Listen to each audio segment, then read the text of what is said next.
Giappone, la terra del Sol levante, un paese dove tradizione e modernità si incontrano in un equilibrio perfetto.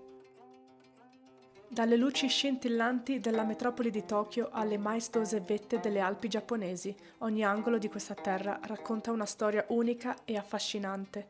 Per molti il Giappone è una destinazione da sogno e anch'io non ho potuto resistere al suo richiamo. Iniziamo da Tokyo, la capitale del Giappone. È una città che mescola elementi tradizionali e ultramoderni. Con i suoi quasi 37 milioni di abitanti, per popolosità è la città più grande del mondo. Dopo aver passato 2 notti nella capitale, ci dirigiamo nell'isola più settentrionale dell'arcipelago giapponese, Hokkaido, meta famosa per gli appassionati di sci, per i suoi affascinanti vulcani e le terme naturali, onsen. Atterriamo nel capoluogo Sapporo e ci dirigiamo verso Otaru, dove staremo lì per 6 notti. È una città portuale e meta perfetta per sciare,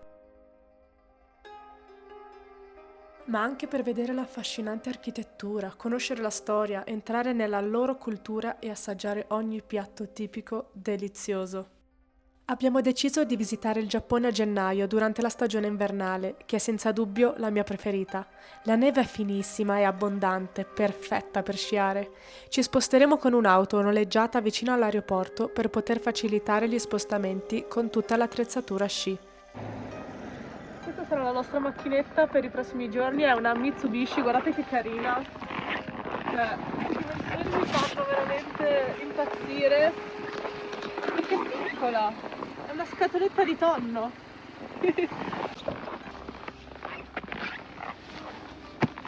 In Giappone si guida sulla destra, infatti abbiamo dovuto fare la patente internazionale, quindi si deve tenere il lato sinistro e i primi giorni è un po' difficile, ma poi ci si abitua. Infatti adesso stiamo andando a sciare nella zona di Kiroro.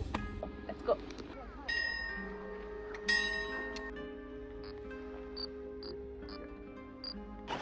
Prima pellata con il nostro amico Hidomitsu.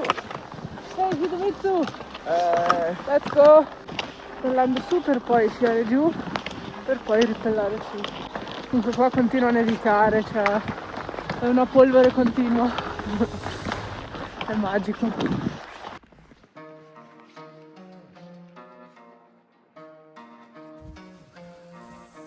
La neve è troppo bella, quindi bisogna ripellare per godersi il momento.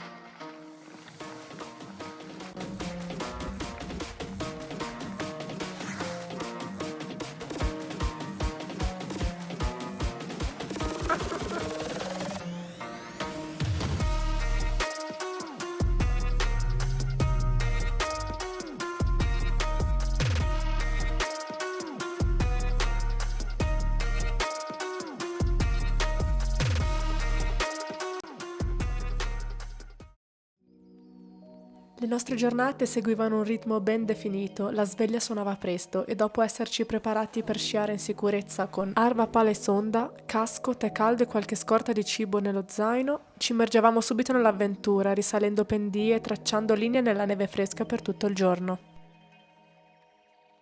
Al tramonto rientravamo alla base per scaldarci con una bevanda calda, condividere un pasto e pianificare la giornata successiva.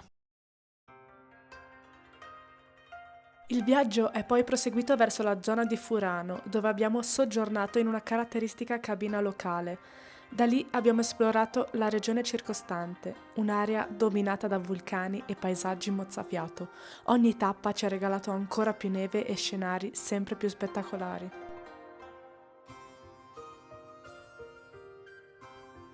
Per orientarmi durante il viaggio e per poter continuare a lavorare e avere accesso a internet ovunque mi trovassi, ho utilizzato Eiralo, che non solo mi ha garantito una connessione affidabile, ma ha anche reso possibile la realizzazione di questo progetto, supportandomi come sponsor di questo viaggio. Eiralo è il primo negozio globale di eSIM disponibile in oltre 200 destinazioni in tutto il mondo. Grazie a questo servizio innovativo è possibile accedere a dati, effettuare chiamate e inviare messaggi senza bisogno di una SIM fisica.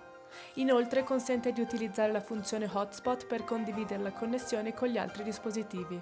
L'utilizzo è semplicissimo, basta scaricare l'app di Airalo, acquistare la eSIM e installarla sul proprio dispositivo.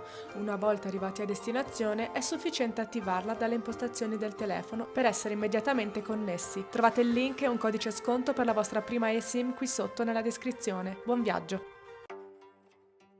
Le nostre giornate proseguivano, scandite da avventure sempre diverse, ma quella che sto per raccontarvi è stata una delle più affascinanti di tutto il viaggio. La strada che ci conduceva al punto di partenza della nostra escursione si presentava più bianca del solito, come se la neve avesse voluto vestirla di un candore speciale.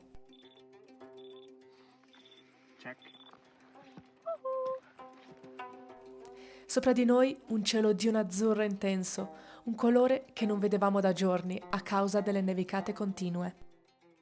Ci siamo preparati con gli sci e abbiamo iniziato a risalire i pendii maestosi, circondati da un paesaggio che sembrava uscito da un sogno. Con quelle cime imponenti che ci osservavano dall'alto, l'atmosfera ricordava l'Alaska, un luogo selvaggio e incontaminato.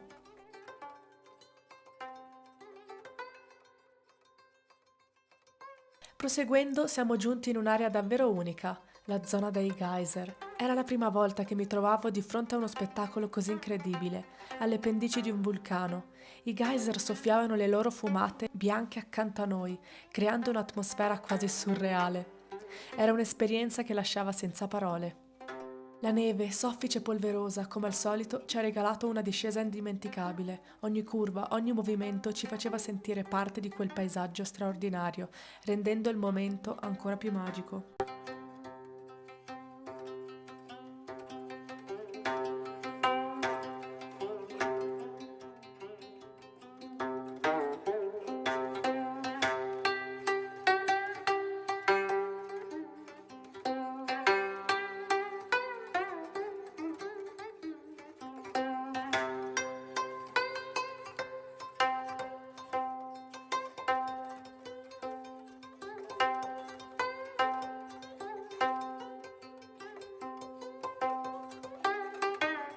Concludendo queste incredibili giornate nelle spa naturali, onsen, circondati dalla neve. Il contrasto era sorprendente, il gelo tutto intorno e l'acqua caldissima delle vasche alimentate naturalmente dalle sorgenti termali.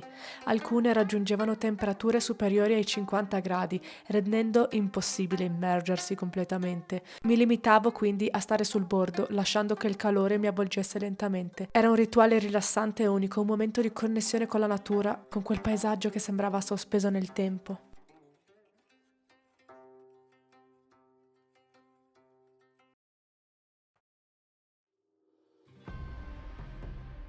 Dopo aver esplorato la meravigliosa zona di Furano e Minami Furano, attraversato i paesaggi imponenti dei vulcani Asahi e Yotei, gustato il ramen, la soba, il sushi più delizioso ed essere stata ospitata nell'accogliente Yukimi House, nei loro letti giapponesi, mi porto nel cuore natura incontaminata, l'incredibile gentilezza e semplicità dei locali, i servizi ottimi, ogni incontro, ogni sorriso, ogni consiglio ricevuto ha arricchito questo viaggio rendendolo unico. Grazie anche all'amico e atleta Hidemitsu, che con la sua esperienza ci ha guidati verso i luoghi più belli e suggestivi. A Peter, sempre al mio fianco, a sostenermi e aiutarmi.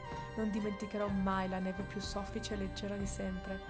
Ora, con la mente e il cuore pieni di ricordi preziosi, non mi resta che fare tesoro di tutto questo e preparare le valigie per il ritorno a Tokyo. Qui trascorreremo gli ultimi giorni esplorando ancora un po' Narita, da dove partiremo per tornare in Italia.